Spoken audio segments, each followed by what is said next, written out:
Message d'information. En France, l'activité de mordant est encadrée par la loi. Qu'il soit professionnel ou sportif, il ne peut se faire que sur un terrain homologué, déclaré en préfecture et sous l'encadrement d'un capacitaire. Alors, ne faites pas ça chez vous. Bonjour à tous, le sujet du jour est dans la continuité de la dernière vidéo tuto que j'ai faite sur l'introduction des accessoires pour des chiots. Je vous mets le lien en fin de vidéo et dans sa description. Il s'agit maintenant d'apprendre à traverser un accessoire. Et encore une fois, cette vidéo s'adresse en particulier aux chiots non issus d'un programme de sélection basé sur l'accessoire, comme le ring français, où seul le bâton est utilisé. Pour la démonstration, je reprends les 3 jeunes chiots de 3 mois que nous avions découverts la fois précédente, pour qui cet exercice sera tout nouveau, et on aura un chiot de 5 mois un peu plus expérimenté pour voir la progression à mener. On reste bien entendu sur une méthode progressive, mais également très simple de mise en œuvre. Elle consiste à introduire un accessoire traversable, immobile et fixe dans un environnement connu du chiot. Je m'explique. On va répéter des petites attaques lancées sans accessoire pour mettre le chien en confiance, avant de mettre en opposition entre le chien et l'homme d'attaque un accessoire. La clé de la réussite consiste à bien mettre en mouvement la partie mordante. On garde en mémoire que nos chiots sont attirés par le mouvement, et donc l'homme d'attaque doit suffisamment bouger pour que le chiot cible bien la petite jambière et ne soit pas désorienté par cet obstacle. Pour cet atelier, je vous invite à travailler en longe et harnais pour cadrer la course du chien. Je sais que dans d'autres cultures sino, les personnes travaillent avec des couloirs. Cela est très fonctionnel aussi, mais s'adresse plus à des chiots issus d'un programme de sélection incluant les accessoires. Dans notre cas du jour, nous sommes avec des chiots basés sur la réactivité et l'instinct de prédation très développé et où l'influence de la conduite du maître et l'agilité de l'homme d'attaque est primordiale. Sans plus attendre, je vous invite à passer à la pratique. Let's go! Ok, donc là, on va démarrer avec le premier chiot Rakam. Donc comme je vous l'ai expliqué, je commence par une petite lancée sans obstacle pour la mise en confiance du chien. Et ensuite, je vais placer l'accessoire entre l'homme d'attaque et le chien et reproduire la même attaque.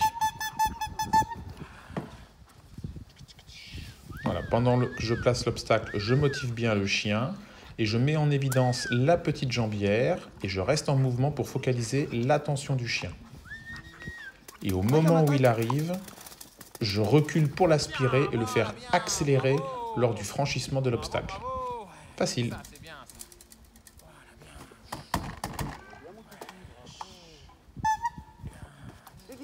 Voilà, donc même chose avec le deuxième chiot, le petit Rikiki. Une première attaque sans obstacle pour la mise en confiance du chien, lui faire comprendre ce que l'on est en train de faire. Et pendant le travail du chiot, vous allez l'entendre, j'utilise déjà la trompette.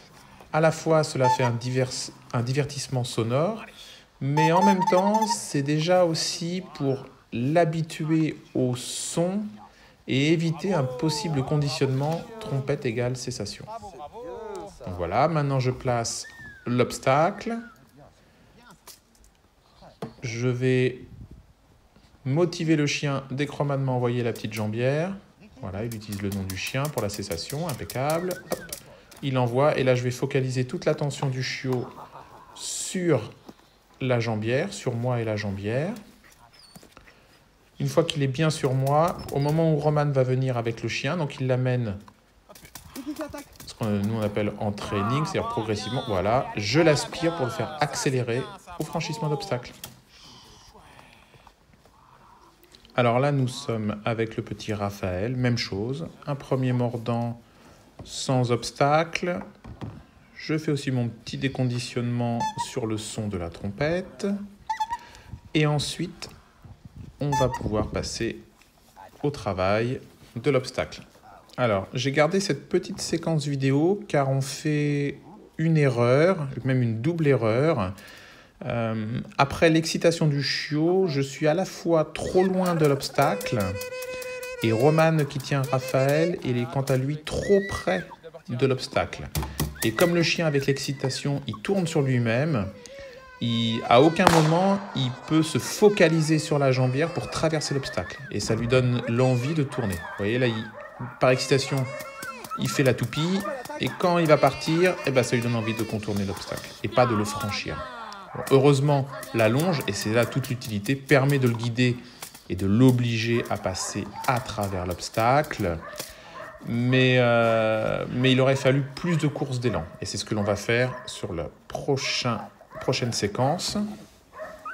Voilà, là vous allez voir, c'est beaucoup mieux. Avec la distance, le chien peut plus facilement se focaliser sur la jambière. Et en même temps, c'est plus facile pour le maître de conduire le chien et de bien l'amener dans l'obstacle.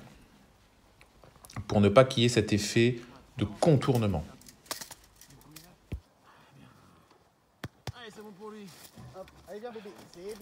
Là maintenant nous allons passer à Raptor qui est un chiot de 4-5 mois avec la jambière déjà mise sur la jambe. Donc là l'intérêt de ces petites séquences vidéo c'est de bien vous montrer comment on bouge la jambière pour focaliser l'attention du chien. Voilà.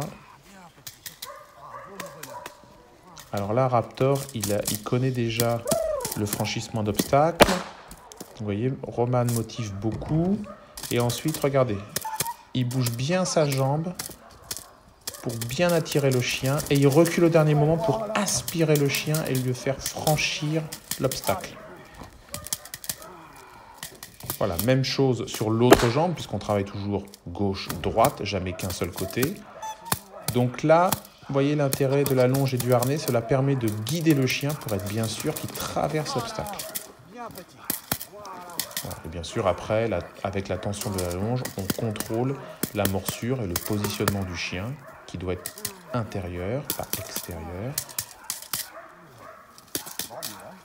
Voilà, je le ramène intérieur, toujours intérieur.